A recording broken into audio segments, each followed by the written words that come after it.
Juan Manuel, encantado de recibirte en el programa Reto Siglo XXI. Un economista, politólogo, empresario, un venezolano que tiene muchos años ya vivir aquí en Costa Rica, que con tristeza ha visto el deterioro de la economía venezolana, el problema o el drama humano. La gente, el poder adquisitivo se cayó, la industria en Venezuela prácticamente se destruyó. Y el gobierno parece que es el único actor. En tiempos de cuando el petróleo valía muchos dólares, lógicamente se podían hacer algunos cambios importantes. O sea, yo siempre me impresioné de la economía pujante que tenía Venezuela. Era un país de los más ricos de Latinoamérica y nunca se me olvida cuando iba esporádicamente a Miami a hacer compras ahí, que siempre llegaban los venezolanos y decían, muy barato, deme dos. Sí, ese era un chiste nuestro. Era como un chiste, no sé. Así es. Y ahora nosotros lo que podemos decir, muy caro, démela. ¿Qué es lo que es más barato? ¿Qué es lo más barato? Es importante que hables un poco de la historia, ¿verdad? Porque esta situación de partidos populistas, digamos, de izquierda, donde el Estado se vuelve el único actor y prácticamente desaparece el sector privado. Y no solo eso, sino las ONGs y toda la sociedad civil comienza a ser disminuida. Y Venezuela ha tenido inflaciones de 3 dígitos, ¿verdad? Así es. Nosotros ahora tenemos inflación de 2 dígitos, ¿verdad? Preocupante, pero Costa Rica se ha preocupado mucho por ver cómo se rescata este país tan bello. Pero hablemos primero de lo que está sucediendo un poco en toda Latinoamérica. Ahora, recientemente se nombró presidente un exguerrillero, Petro, un hombre muy inteligente, pero bueno, que tiene su agenda, ¿verdad? En un país donde la pobreza es más del 40%. Y hay que preocuparse por la parte social. No puede uno sentir que, caso de Costa Rica, donde las desigualdades han aumentado y la pobreza no cede, a pesar de que invertimos una parte muy importante del presupuesto en corregir los problemas sociales, hay que ver cómo hacemos un nuevo pacto social casi. Pero bueno, el invitado es usted. Muchas gracias, Jorge. Gracias por la invitación. Quizás voy a desgranar lo que estabas hablando. Voy a empezar por la historia de Venezuela. Es cierto lo que tú dices, Venezuela tenía la segunda industria petrolera más grande del mundo y más solvente, con reservas probadas. Era la tercera reserva de petróleo probada más grande del mundo, después de los países árabes. Pero ¿qué pasó con Venezuela? Llega un gobierno con un encantador de serpiente, como llamamos nosotros a Hugo Chávez, y Hugo Chávez le promete a ese entramado social del cual tú hablas, que venía con un descontento social, que se crea en todos los países, se crean descontentos sociales. Lo que pasa es el abordaje que le da el Ejecutivo a ese descontento social. Chávez se metió en esa cuña y le ofreció a todos los percentiles de abajo de la sociedad venezolana que lo que tenían, lo que él llamaba oligarcas, que era cualquier empresario medio que tuviera más de 5 empleados, darle eso que tenía el empresario al pueblo, porque él vendía la idea en su campaña que ese empresario era el culpable de esa descomposición social. Nunca habló de corrupción, nunca habló de burocracia, nunca habló de malversación del Estado, sino que decía que los empresarios era el grupo que hacía que el país no se desarrollara. Y hubo un grupo de empresarios que no tenían mucho acceso al poder, que dijeron, bueno, apoyemos a Chávez para que él defeneste a nuestra competencia y ahí nos montamos nosotros con él. Craso error. Chávez, por supuesto, nunca le dio al pueblo lo que le había ofrecido al pueblo. Consumió las reservas monetarias del país en los primeros 4 años de gobierno, regalando cosas, regalando comida, regalando carros, regalando casas, porque ningún gobierno populista, como lo dice Milei ayer en su entrevista, es sostenible en el tiempo, porque tú no puedes estar regalando lo que tienes si no produces para reponerlo. Se acaba el inventario. Se acaba el inventario. Él desmanteló la industria petrolera, eso lo hizo a partir del 2002, y eso llevó al país a no tener ingresos. ¿Por qué? Porque la producción petrolera bajó en un 80%. Es como que si aquí la producción de leche la paralizáramos hoy, en 2 meses no vamos a tener leche. Exactamente pasó eso en Venezuela. Y eso ha llevado a la crisis, que es una crisis en 2 vías que tenemos hoy en día. La crisis de los refugiados, que según ACNUR, en las cifras publicadas el lunes, marcaba que había como 6 millones de refugiados en el mundo venezolanos, que es la migración más grande en la historia de la humanidad. Es la migración venezolana, está en la página de la ACNUR, pueden chequearlo porque lo publicaron el lunes. Eso te dice que solamente en la región, llamemos de región, Suramérica y lo que es Centroamérica, hay de 3 millones de venezolanos caminando desde Venezuela hacia los países limítrofes, entiéndase, hasta Argentina por un lado y hasta Estados Unidos por este lado. Para que tengan una concepción de lo que es esa crisis, los venezolanos están cruzando hoy en día algo que era intransitable, que es el pantano de Darién, para llegar hasta Panamá, que hay unos corredores ilegales que los dejan en paso canoas, y los estamos viendo en nuestras ciudades, en San Ramón, en Cartago, en Grecia, aquí en San José, pidiendo en la calle, y no piden porque sean malos, piden porque no tienen nada. Si la ropa que usted le ve puesta sucia a esa persona, es porque tiene un mes caminando. Trate usted de caminar en su casa, cualquiera de ustedes, un mes con la misma ropa y se te va a ver feo. Entonces, los gobiernos populistas, como el de Chávez, que ofrecen barajitas al pueblo, lo que hacen a la vuelta de 2 años es destruir ese mismo pueblo, porque no pueden darle nada porque no se produce. Los empresarios que creen en esos encantadores de serpientes y lo apoyan al inicio, luego también son defenestrados del poder, porque se crea una casta nueva. Sí, los que llegan al gobierno y se convierten en populistas crean su propia casta. En Venezuela la llamaban boliburgueses, que fue la casta de empresarios que se generaron alrededor del gobierno, pero que a su vez lo que hicieron fueron negocios que empobrecieron más al pueblo a la larga. El Banco Central se quedó sin reservas, el oro que servía de base monetaria en este momento está perdido y no se tiene idea de cuánto queda en reserva monetaria. La industria petrolera está produciendo un 17% de lo que producía hace 20 años. Entonces, hay que tener mucho cuidado a esos gobiernos populistas. Lo mismo está pasando en Argentina. El Fondo Monetario le dio a Argentina el gobierno de Macri 50.000 millones para pago de deuda. El gobierno nuevo de los Kirchner, liderado por Alberto Fernández, en vez de pagar los vencimientos de los bonos que estaba establecido en el convenio, lo que hizo fue meterlo en el gasto, así que ahora deben los 50.000 millones que le dio el fondo, más la deuda que traían. Pero eso no se repercutió en inversión. Eso lo gastaron y hoy por hoy está el juicio que comenzó ayer para Cristina Kirchner sobre corrupción. Se hablan de maletas, de gente que llevaba maletines con dinero. La corrupción es uno de los flagelos más fuertes que corrompen a toda nuestra sociedad. Ahora gana en Colombia Petro, un exguerrillero que yo le di a todo el mundo el beneficio de la duda de la conversión. Yo me convertí, yo no era cristiano y hoy en día soy cristiano. Todo el mundo puede convertirse, pero no veo a Petro en el camino de una conversión. De hecho, lo que ha ido haciendo en estos pocos días de gobierno nos dice que va a ser un gobierno de los guerrilleros y para los guerrilleros. Eso va a llevar a Colombia a una crisis de vuelta. Ya Colombia se había salido de las guerrillas, ahora va a volver ahí. Ahora vamos a ver a los guerrilleros tomando el control.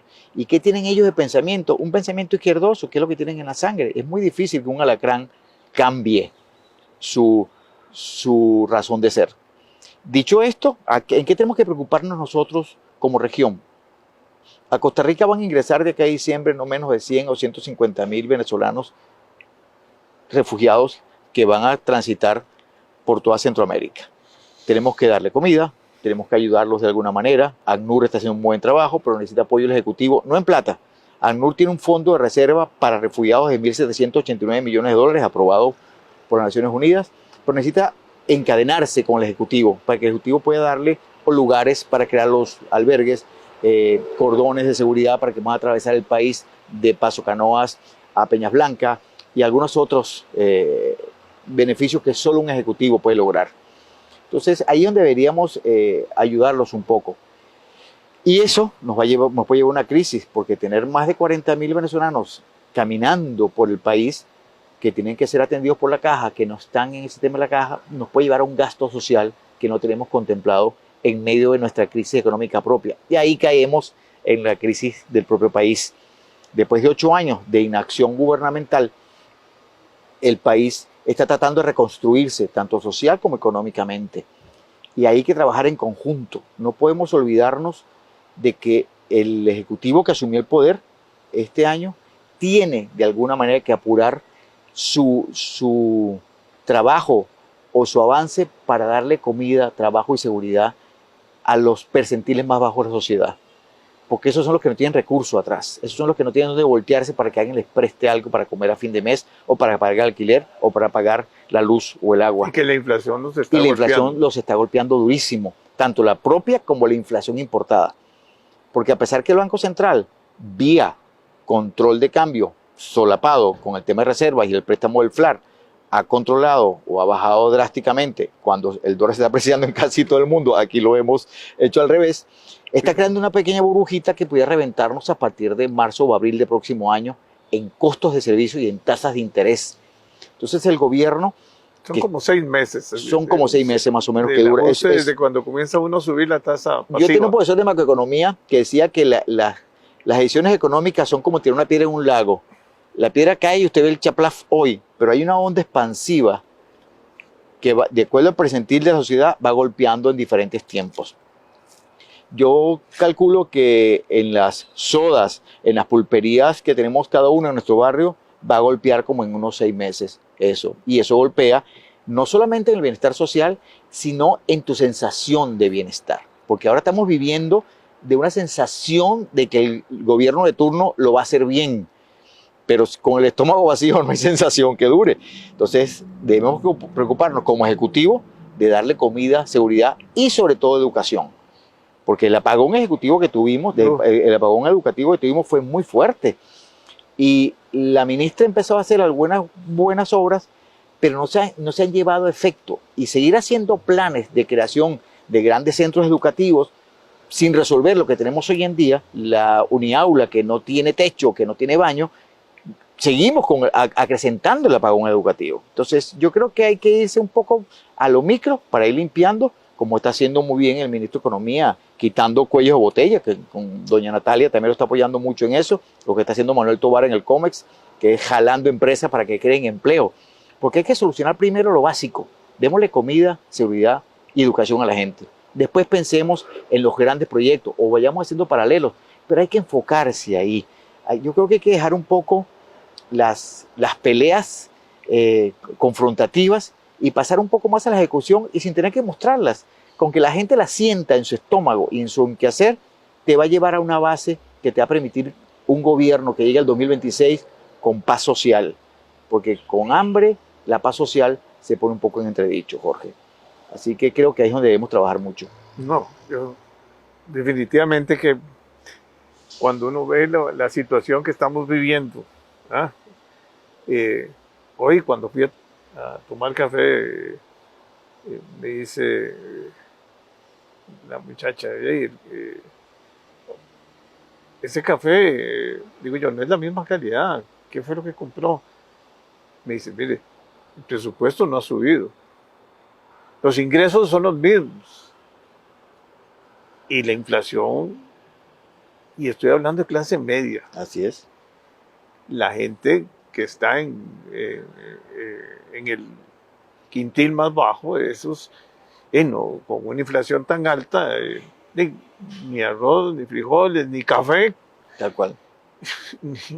Y hasta las verduras, todo ha subido, pero dramáticamente. O sea, estamos hablando de que el café ha subido un 60, un 70, hasta un 80%.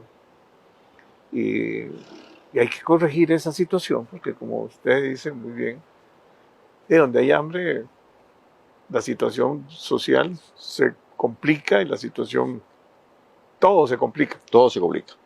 La seguridad. Así es. La moral del pueblo La también. moral del pueblo comienza a perder. Así es. Y lógicamente, yo sí creo que se han hecho cosas valiosas, importantes, o sea, dejar que el sector productivo avance. Así Esa es. tramitología de este país, a mí que me tocó esa tragedia, es imposible, porque aquí hacen una ley y hacen un reglamento que es peor que la ley, entonces llena de consultas y cada uno le pone una traba distinta.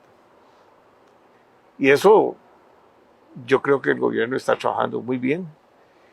Pero también yo siento que aquí el sector privado, y yo soy parte del sector privado, también tiene que analizar seriamente de los márgenes que tenemos, ¿no? Porque tampoco, bueno, subió el fertilizante, la mano de obra no ha subido, el transporte se ha subido un poco, pero ¿por qué el efecto tan grande o es por el circulante tanto circulante que hay? Banco Central recogió $400 millones, ¿verdad? Así es. Ya debiera de estar sintiéndose un poco el ajuste, pero el tipo de cambio va para abajo. Eso compensa algo, pero no es sostenible. No es sostenible en el tiempo. No. No es sostenible en el tiempo. O sea, lo que yo creo es que, como tú dices, hay circulante, no tanto como se cree, hay circulante en la calle, pero estamos teniendo un problema que yo lo llamo parte de una tormenta perfecta, cuando se une el oleaje con la tormenta, porque tenemos un país que viene de 8 años de crisis, pero a la vez tenemos crisis importadas. Porque un poquito antes de comenzar, yo no marco la guerra de Ucrania como el comienzo de la crisis. Ya antes de la guerra de Ucrania ya había señales, claro. ¿ok? Y nosotros también estábamos mal. Entonces nos agarró como en el peor de las circunstancias, por eso le llamo la tormenta perfecta.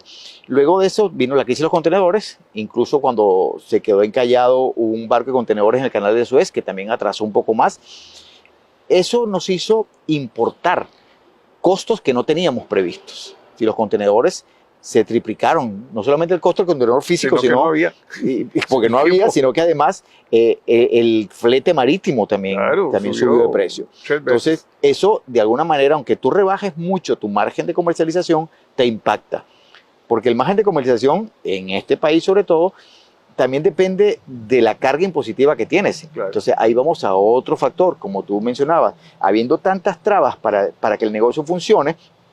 Y recordemos que más o menos de cada 10 colones que se generan, hay 6.50 que se van en impuestos o carga para fiscales. Entonces, cuando tú tienes que calcular y que esas mismas cargas fiscales, por la misma inflación importada, subieron, porque ahora para desalmacenar ese contenedor tenías que poner más plata porque valía más, eso te hizo bajar tus márgenes de una sola manera, pero el precio subió de todas maneras, porque tenías un precio ya inflado que venía de la propia importación o de la propia producción con una materia prima importada. Eso es lo que hoy en día, vuelvo a mi piedra en la laguna, hoy estamos sintiendo, porque fue hace como 6 meses y hoy en día ya está llegando a la pulpería ese golpe. Y como ahí el central, que hizo bien su trabajo, yo creo que entró en una diatriba con el Ejecutivo de qué estaba haciendo bien y qué estaba haciendo mal, y ahí perdimos como un mes en esa batalla. El central tuvo que apurar algunas medidas para controlar la inflación, pero no ha habido medidas contundentes del otro lado de generación de empleo, aunque estamos trabajando en eso. Yo he visto, sobre todo en CINDE y en Comex, como te decía, mucha atracción de empresas extranjeras que están montando centros de servicio compartidos. Hay Amazon estaba hablando de querer contratar a más o menos 1,000 y pico personas. Intel acaba de inaugurar una parte de la planta que va a contratar como 500 personas. Pero eso es un nicho de mercado. Eso es un nicho de mercado que no baja, que no permea. Entonces lo que tenemos que, por eso decía que hay que manejar eso como paralelo, pero hay que buscarse medidas, que yo creo que las hay, a nivel más abajo para crear empleos.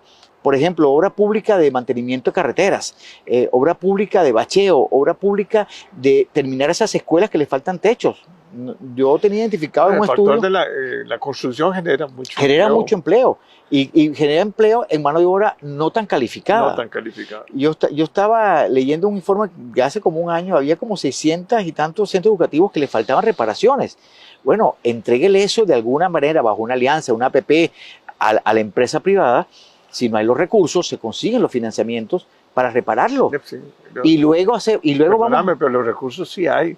O sea, es que para hacer una APP hay. Los recursos están. Sí, sí. Y luego vamos a esos grandes centros que me parece buena idea de la ministra, pero creo que eso es una idea a largo plazo y tenemos que solucionar el corto plazo de nuestro país. La escuelita que está ahí. Hay que hacer un blindaje, hay que crear un escudo social, educativo y de seguridad, porque ahí se meten los flagelos: narcotráfico, tráfico de personas, prostitución infantil. Ahí se mete, porque un niñito sin clase o una niñita sin clase es caldo de cultivo para cualquier cosa. No, y entonces, si salen de la educación, es muy difícil que se vuelvan a incorporar. Ya después de 3 meses, según lo que maneja la OCDE, después de 3 meses de estar fuera del sistema educativo, tardas un año en reinsertarlo, si el sistema educativo funciona, si tuvieras todo perfecto. Entonces, ahí tenemos una crisis muy seria que hay que abordar. Yo escuchaba hoy a la ministra de Turismo decir lo que generan, por ejemplo, los Ironman, los maratones de mujer, tanto en ocupación hotelera como en IVA, como en impuestos. Bueno, señores, traten de trasladar eso a la provincia. No hagamos esos maratones en San José, no hagamos esos Ironman en el GAM, hagámoslos afuera. O empujemos un poco a esas organizaciones a hacerlo afuera y a crear, porque tú puedes poner a alguien a controlar el tráfico en una esquina que no tiene que ser mano de obra especializada y das empleo en el interior del país. Ahí es donde tenemos que ir. Como dicen ahora los grandes consejeros, sálganse del cajón y veamos cómo se hizo con la zona franca, que ahora se están creando zonas francas fuera del GAM, de acuerdo a la ley aprobada. Hagamos lo mismo con cosas como esa, maratones, carreras de ciclismo, y como poniendo ejemplo El Salvador, nos guste o no guste el estilo de gobierno de Nayib, porque Nayib sacó lo del surf y algunas cosas fuera de San Salvador para dar empleo. Sí, ahora tiene en las playas que están haciendo surf chicos que lo que están es de guardavidas en las playas, pero por eso cobran, o limpiando playas y por eso cobran. Entonces ha dado empleo. El empleo ha aumentado en más de un 37% en El Salvador en esos percentiles, en esas zonas. Entonces, el turismo tiene un efecto multiplicador impresionante. Turismo y construcción son los más rápidos. Bueno, vamos a invitarte la otra semana para cuando conversar, quieras, porque me encanta como hablar de... y además das lección de vida, que es importante para los costarricenses, y que tomemos conciencia de dónde estamos. Así es. Y este programa, pues la idea es esa, o sea, traer gente con un perfil importante en cuanto a que analice todos los problemas de Costa Rica y plantee soluciones también. Claro, este es un país maravilloso. Dios nos regaló un país hermoso. A mí me hizo un gran regalo Dios cuando me trajo. Me regaló personas entrañables, tengo grandes amistades, tú eres una de ellas. Hice mi vida aquí, me encontré con Dios aquí. Entonces hay que defender este país, señor, y tenemos cómo. Así que no hay que dejarlo perder. No, Dios libre. Hay que meter el pecho entre todos. Esto se hace juntos. Entre todos. Así es una sociedad solidaria. Así es. Eso se hace entre y aquí todos. No hay que cerrar los ojos y pensar que no nos va a pasar. No. Eso es terrible. O sea, así es. Aquí todos tenemos que tomar conciencia, y el problema, por ejemplo, de la educación, es un problema que no es del Ministerio de Educación, no. Es de la sociedad. Es de todos. Es de todos. Y ahí tenemos que involucrarnos todos. Así es. Bueno, encantado de saludarte. No, gracias a ti, Jorge. Muchísimas gracias por la invitación.